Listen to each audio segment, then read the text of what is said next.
Hi and Assalamualaikum. My name is Muhammad Mikael, and in this video, I'm going to explain about anxiety. Self-relationship is a profound connection that influences one's life. It will be great if everyone can pursue everything that they want to be and always look up to themselves. Half of a group of people might easily reach their dream, but the other half need to fight harder because of their anxiety and depression are involved. Anxiety is this anxious feeling that we feel whenever we are preparing ourselves for an important event. They would notice that they started to calm down and breathe a little easier once the event was underway. Such anxiety helps us to perform better as it makes us more alert and aware. However, some people experience anxiety attacks for no apparent reason. Next is my own personal experience on having anxiety. I started having the symptoms of anxiety since I was 18 years old. It was when I pursued my STPM as a Form 6 student after I had just finished my SPM papers. I have never ever experienced the feeling of anxious or under pressure whenever I am talking in front of a big crowd during my high school days. My first experience on having anxiety was when I'm in Form 6. I need to deliver a short speech that does not last longer than 3 minutes in a club meeting. It may be an easy task for anybody else, but from my personal opinion, it is hard to adapt to a new environment. The moment when I need to speak, I felt nervous. My chest keep beating faster, my stomach felt a little funny, and I am not able to put out any words from my mouth. So I just stood there, shaking, and tried to cover up my weakness with a nervous smile, and just went straight back to my seat. The next major effect the anxiety had on me is the way I walk. Whenever I go to the mall or any space with people in it, I will feel as if all of them are staring at me, and the negative comments from them will pop into my head even though they did nothing. This contributes to why sometimes I cannot walk like a normal confident person. Next is the problem that me, myself, and other students who have anxiety suffers from. Students that suffer from anxiety will experience curriculum difficulties.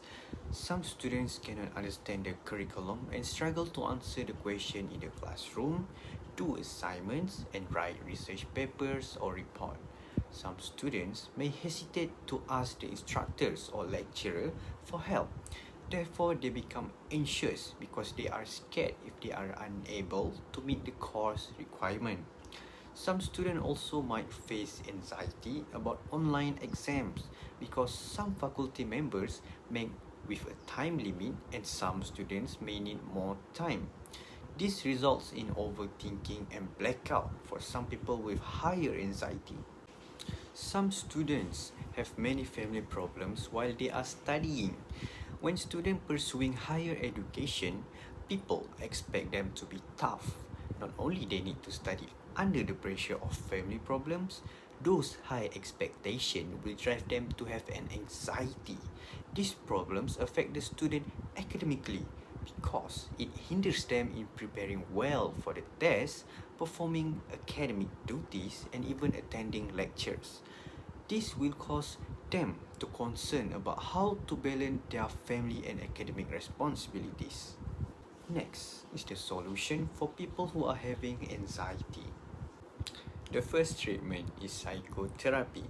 It is also referred to talk therapy or psychological counseling. Entails working with a therapist to lessen the symptoms of anxiety.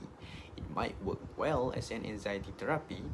For treating anxiety disorder, CBT is the most effective type of psychotherapy. CBT, which is typically a short-term therapy, focuses on teaching us specific techniques to reduce our symptom and eventually resume the thing we had to put off due to worry.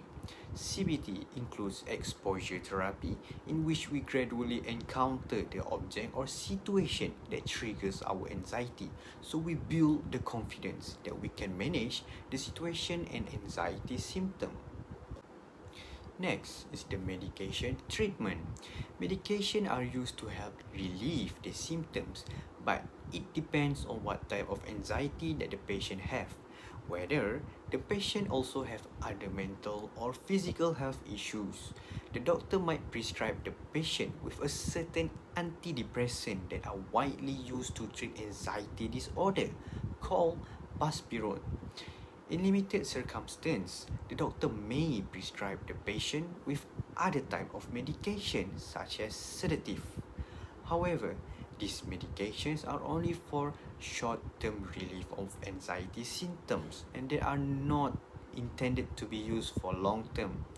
In other words, it acts only as a temporary solution for anxiety problem. In conclusion, anxiety is a normal but highly subjective human emotion. Although some anxiety is healthy and adaptive, many people might experience excruciating agony as a result of anxiety. It is important that the patient know the symptoms so that they can figure out how severe of their anxiety. For some anxiety cases can be handled with self-care technique and some might need to refer to a medical professional. With proper medical attention and care, the devastating anxiety disorder can be managed.